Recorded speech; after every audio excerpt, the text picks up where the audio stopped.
पहले test match के लिए पाकिस्तान ने अपनी टीम का ऐलान कर दिया है और जो 11 प्लेइंग मेंबर्स हैं उसमें कोई स्पेशलिस्ट स्पिनर शामिल नहीं किया गया। तो इस पे बज़ाहिर तो आप एतराज़ कर सकते हैं, लेकिन हकीकत यही है कि पाकिस्तान में जो इस वक्त टीम गई हुई है, अबरार के अनफिट होने के बाद कोई इस तरह पोटेंशियली विकेटें लेने वाला स्पिनर है ही नहीं। तो इसीलिए सलमान अली आगा को as part time spin option के तौर पर रखा गया है, जो कि ज़्यादा बुरी हिकमत अमली नहीं है मेरे ख्याल में। लोग for the sake off spinner खिलाने की बात करें कि स्पिनर स्पेशलिस्ट ज़रूर होना चाहिए था, लेकिन जब उनकी क्वालिटी हमें पता है तो फिर उस पर ज़िद करने की ज़रूरत नहीं है। हाँ, फिर आप ये कह सकते हैं जब खिलाना ही नहीं था तो लेकर क्यों गए, ये एक अलहदा बहस है। और हमारे पास स्पिनर क्यों नहीं है, हमारे पास रिसोर्स रेडी क्यों नहीं है, मैं इस पर एक वीडियो कर चुका हूँ। मैं उसका लिंक जो है वो डिस्क्रिप्शन में दे दूंगा, आप वो चेक कर सकते हैं। और एग्जैक्टली वही हुआ। हाँ, इस टीम में अगर आप कह सकते हैं कि जो गई हुई है टीम, जो स्क्वाड गया हुआ है, ये उसमें से बेहतर सिलेक्शन हो सकती थी, क्योंकि आपने 2 ऑलराउंडर्स खिला दिए, बॉलिंग ऑलराउंडर फ़हीम अशरफ और आमिर जमाल। तो एक आपको एक वर्क हॉर्स चाहिए होता है ऑस्ट्रेलिया में, और ख़ास तौर पे पर्थ में, कि जब आपको पता है कि अगर आपको विकेटें नहीं मिली तो आपका वो कौन सा बॉलर होगा जो एक एंड से आपको कंट्रोल दे और बॉलिंग करे मुसलसल। तो वो मुझे कमी नज़र आ रही है। मेरे ख्याल में हसन अली या मीर हमज़ा का होना ज़रूरी था। अगर आप आमिर जमाल पर ट्रस्ट कर रहे हैं तो फिर फ़हीम अशरफ की जगह इन दोनों में से किसी एक एक्सपीरियंस सीमर का होना ज़रूरी था, क्योंकि पर्थ एक वाहिद जगह है जहाँ पे पेस इतना मैटर नहीं करती। आपकी लाइन और लेंथ सही हो तो आपका बाउंस इतना है वहाँ पे कि एजेस कैरी होते हैं। इसलिए मीर हमज़ा, हम सबको पता है वो नई बॉल से अच्छी बॉलिंग करते हैं, मूवमेंट है उनके पास। और इसके अलावा हसन अली की जो लेंथ है, नेचुरल लेंथ है, वो पर्थ के लिए सही लेंथ साबित हो सकती थी। क्योंकि पर्थ पे एक चीज़ ये भी है कि लेंथ का बड़ा इशू होता है। सब कॉन्टिनेंट से जो भी टीम जाती है वो बाउंस देख के कैरिड अवे हो जाती है और वो पीछे बॉल करते हैं। तो पर्थ में आप पीछे बॉल करेंगे तो आपको कट और पुल पड़ेंगे, आगे बॉल करेंगे तो drive.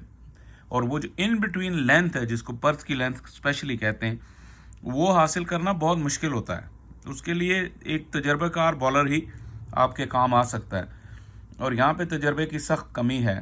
Khurram Shahzad, Aamir Jamal, 2 fast bowlers आपके ऐसे हैं जिन्होंने इंटरनेशनल क्रिकेट, तो ज़ाहिर है उनका डेब्यू है ही है। खुरम ने फिर फर्स्ट क्लास क्रिकेट ज़्यादा खेली है आमिर जमाल की निस्बत, और आमिर जमाल क्योंकि पेस पे रिलाय करते हैं तो मुझे डर है कि कहीं वो बहुत ज़्यादा शॉर्ट पिच बॉलिंग ना करें। और Australian players short pitch bowling को लाइक करते हैं, स्पेशली अगर वो वेवर्ड हो। तो ये एक पाकिस्तान की सिलेक्शन की मैं कहूँगा कि खामी है। लेकिन एक बात मैं यहाँ ये भी क्लियर कर दूँ कि ये नहीं कह रहा मैं कि जो अगर प्लेयर्स पिक नहीं हुए, अगर वो होते तो पाकिस्तान डेफिनेटली ऑस्ट्रेलिया को गिरा देता। इस टूर से पहले ये बात काफ़ी हकीकत है कि ऑस्ट्रेलिया को इस सीरीज़ में अपने लेवल से बहुत नीचे होकर खेलना पड़ेगा, और पाकिस्तान को अपने लेवल से ऊपर, तभी जाके पाकिस्तान को टेस्ट मैच इस सीरीज़ में जीत सकता है। तो ये बात तो गिवन है, इस बात में तो कोई बहस नहीं है कि on paper, on ready resources Australia home पे ज़ाहिर फॉर्मिडेबल है, लेकिन Pakistan is not at its best. तो ये चीज़ ज़रूर जहन में रहनी चाहिए। लेकिन उसके बावजूद जो रिसोर्स अवेलेबल है, मुझे लगता है कि उसमें ज़्यादा बेहतर सिलेक्शन हो सकती थी।